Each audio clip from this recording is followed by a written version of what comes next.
Oh raga, buongiorno. Allora, noi sappiamo che è uscito il remake di Metal Gear Solid 3, non abbiamo voluto spendere 80 euro per comprarlo e quindi ci rigiochiamo la versione HD uscita nella Metal Gear Collection di qualche tempo fa. Così, per vedere che intanto il gioco è identico, quindi in questo modo potete vedere che tipo di gioco è e se volete ve lo acquistate. Allora, opzioni.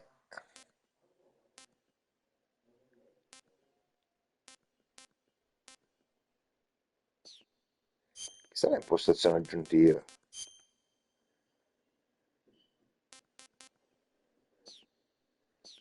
Ok, speciale. Ah, ok, bellissimo. Nuovo gioco. Sto giocando con la serie Metal Gear Solid per la prima volta. Mi piace l'1, mi piace il 2, mi piace il 3. Io ci gioco per la prima volta. Livello di difficoltà facilissimo, proprio per newbie. After the end of World War II, the world was split into two, East and West. E This fino a lì. marked the beginning of the era called the Cold War.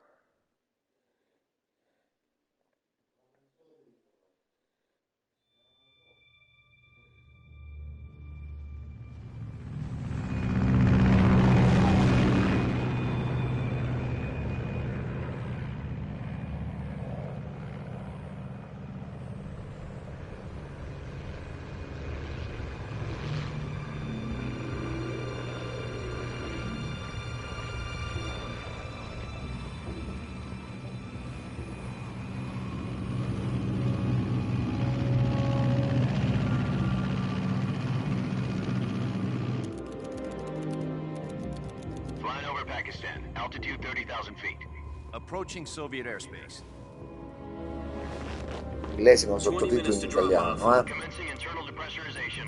Equipment check. Arm main parachute. All right. You ready to go? Drop zone still showing a high pressure mass. Cav okay. Good. We've got high visibility.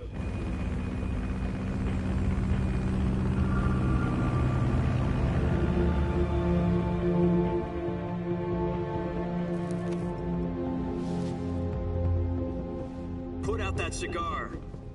Connecting oxygen hose to interior connector. Put on your mask.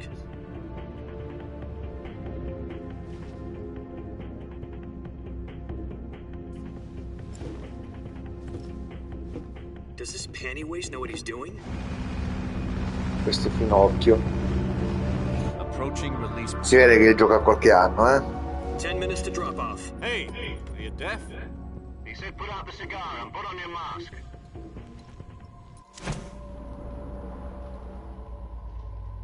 Habana.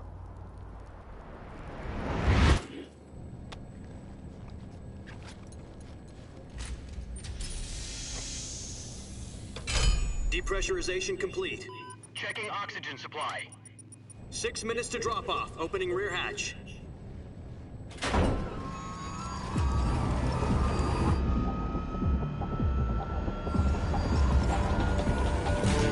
Metal Gear Solid Snake Eater.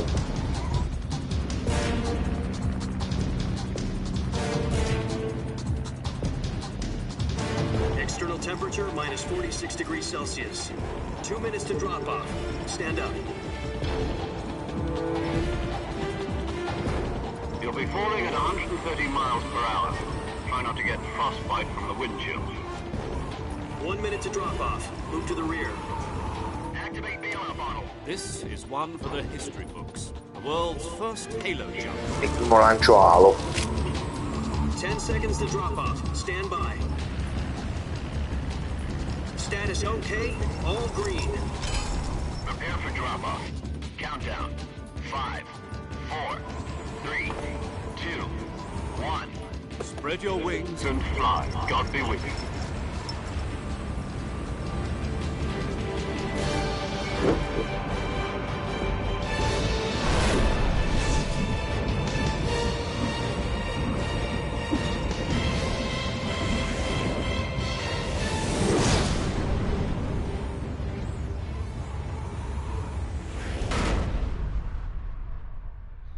fatto da Hideo Kojima, ragazzi, sapete che è Jack, il I've got papà di some tutte queste important cose. news. The head of the CIA has finally given us the green light for the virtuous mission. Virtual mission? No, the virtuous mission. The future of our Fox unit depends on it. If it succeeds, we'll be officially organized into a unit. Virtuous mission? Sounds like some kind of initiation ritual. You know, don't get cocky. This isn't a training op. Right. So what exactly is this wonderful mission?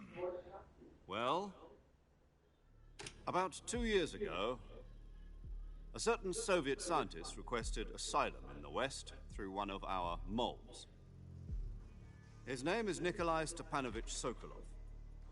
He's head of the OKB-754 Design Bureau, Nikolai one of the Sokolov. Soviet's top-secret weapon research facilities, and the East's foremost expert on weapons development. Sokolov? Isn't he that famous rocket scientist? The very same.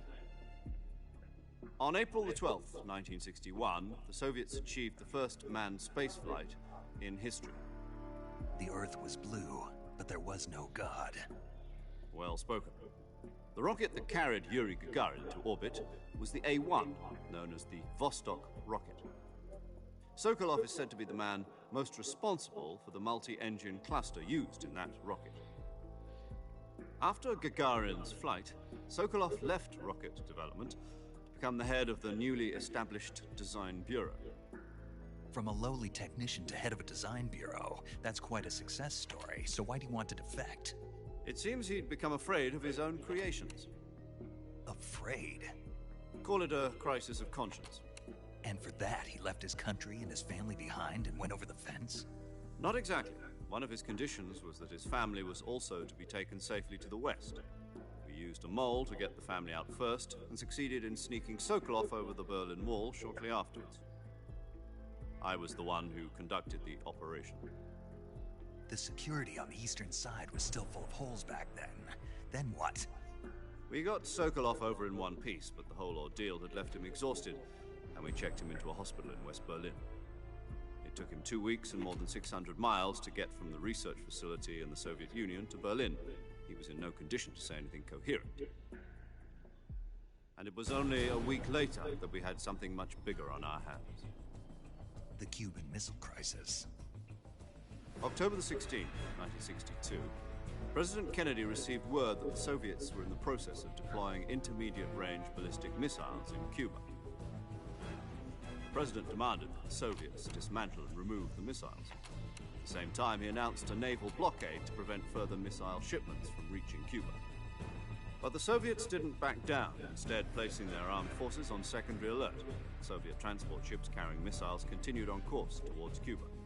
US and Soviet forces went on alert for an all-out nuclear war. Frantic negotiations were conducted through the UN's Emergency Security Council and unofficial channels to end the hair-trigger standoff.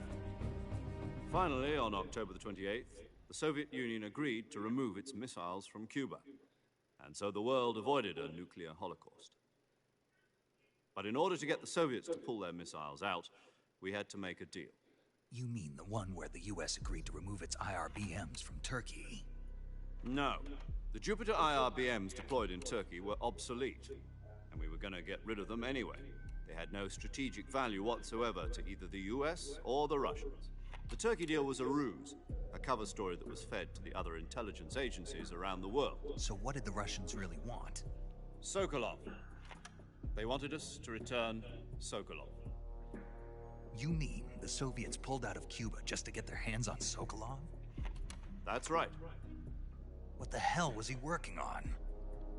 At the time, we had no idea. We were running out of time. It was either give up Sokolov or risk full-scale nuclear war. In the end, we had no choice. President Kennedy gave in to Khrushchev's demand. The next day, I got Sokolov out of the hospital, handing him over to agents on the eastern side. Sokolov kept on screaming, "Save me," until he disappeared from my sight. Then a month ago, we received some new information from one of our moles. About Sokolov? Yes. He was taken back to the research facility and forced to continue working on the weapon in question under KGB supervision. What's more, it's on the verge of completion. So what kind of weapon is it? Something to do with space rockets? No, missiles. Same technology. I guess you're right. We don't know the details, but it appears to be a new kind of nuclear device. For half a year now, the Soviets have been conducting frequent nuclear tests at Semipalatinsk. Something to do with the weapon, I assume. We're talking about a secret weapon so big that Khrushchev was ready to pull out of Cuba to get it back. Is Sokolov still in the facility? No, according to our intelligence, he's in Selino-Yarsk, a place in the mountains about 3 miles to the west that's known as the Virgin Cliffs. The Virgin Cliffs. Nice name for a virtuous mission. They moved him there just recently. Why? Apparently, they're conducting a field test of the weapon, but it's our best chance to get him back. This mission would never have been possible if he was still in the research facility. This is our last chance. Sokolov must have known that too when he contacted us.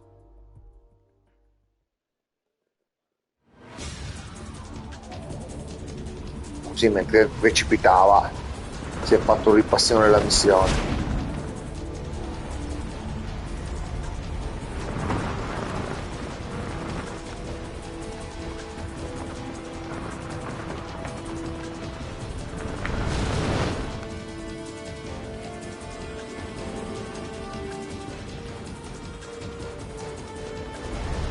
Listen up, Jack. Your mission is to infiltrate Selino-Yarsk in the Soviet mountains, ensure the safety of Sokolov, and bring him back to the West.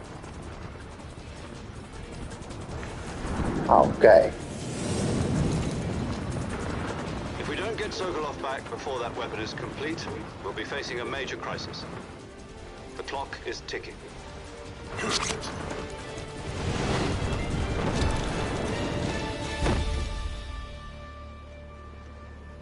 Once we've confirmed the rescue,